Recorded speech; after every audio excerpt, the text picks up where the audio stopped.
भैया नामकरण के समय पंडित जी नामकरण करने लगे। शास्त्रों के अनुसार तभी धुंधुली आई, आओ आज बड़ा नाम करने वाले बने हो। 9 महीना मैंने गर्भ में रखा, मैं नाम वाम विचार चुकी हूँ, मेरा नाम धुंधुली, तो इसका नाम होगा धुंधकारी।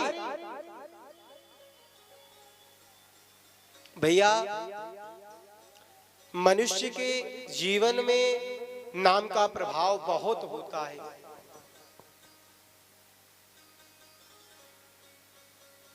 इसलिए जब भी अपने पुत्रों को आपको नामकरण करना हो, एक सुंदर विद्वान आचार्य को बुलाओ। समयानुसार वैसे बच्चों का नामकरण जन्म से 10वें या 12वें दिन करना चाहिए। ध्यान रहे ये बात, और अपने मन मुताबिक। और भैया जब तक शिशु गर्भ में हो भैया, तब तक नाम को तो बिल्कुल विचार नहीं करना चाहिए। आजकल जो हमारी माताएं बहनें पहले ही सपना सजा लेती हैं कि टिंकू मिंटू अनेक अनेका नाम, लेकिन ऐसे कदापि आप अनर्थ ना करिए, इसका प्रभाव बच्चों पर अवश्य पड़ता है। यदि आप ऐसा अपराध आप बिल्कुल ना करें, नामकरण रखना है तो बच्चे के जन्म हो जाने दीजिए, सुंदर आचार्य को बुलाइए, जन्म के 10वें के या 12वें दिन सुंदर भैया गौरी गणेश इत्यादि का पूजन करके नामकरण करना चाहिए। ये नामकरण करने की विधा है। इधर भैया गैया के पुत्र का भी नामकरण किया, नाम पड़ा गोकर्ण।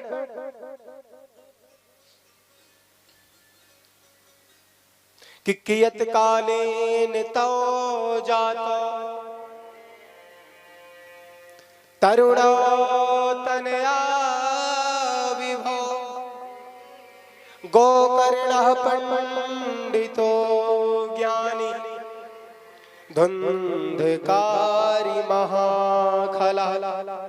भैया समय बीता, दोनों को ख्याति प्राप्त हुई, धुंधकारी कुख्यात निकलता चला गया और गोकर्ण विख्यात होता चला गया।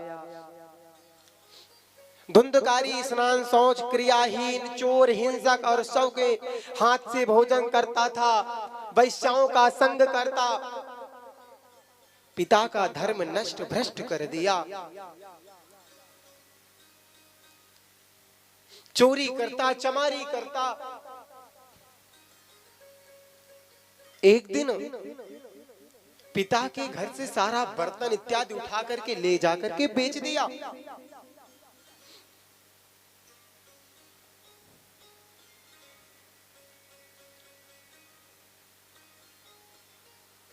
तभी भैया गोकर्ण जी महाराज रो रहे थे बैठ करके कमरे में कि ऐसे पुत्र से क्या फायदा जिसके लिए मैं आज रो रहा हूं। तभी गोकर्ण जी महाराज रोने की आवाज सुन करके पिता के पास आए और बोले, क्या हुआ पिताजी? गोकर्ण जी ने जब पूछा तो आत्मदेव ने बताया, बेटा जब पुत्र नहीं था तो पुत्र के लिए रो रहा था, आज पुत्र है तो पुत्र के कारण रो रहा हूं। तभी गोकर्ण जी ने कहा, पिताजी पुत्र से कोई सुखी नहीं रहा है।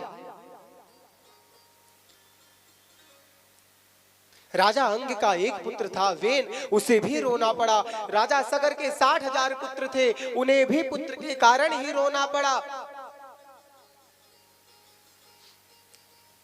भैया इसलिए जीवन में कमाना है तो अपने लिए कमाओ, बनाना है तो अपने लिए बनाओ, इस लोक में बनाए हो तो उस लोक के लिए बनाओ।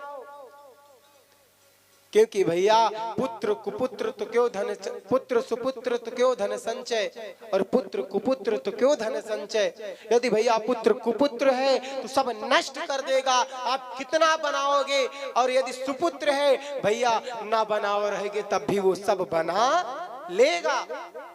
इसलिए बनाना है तो जीवन की सार्थकता अपने लिए बनाओ। विचार करो कि जीवन हमें किस लिए मिला है।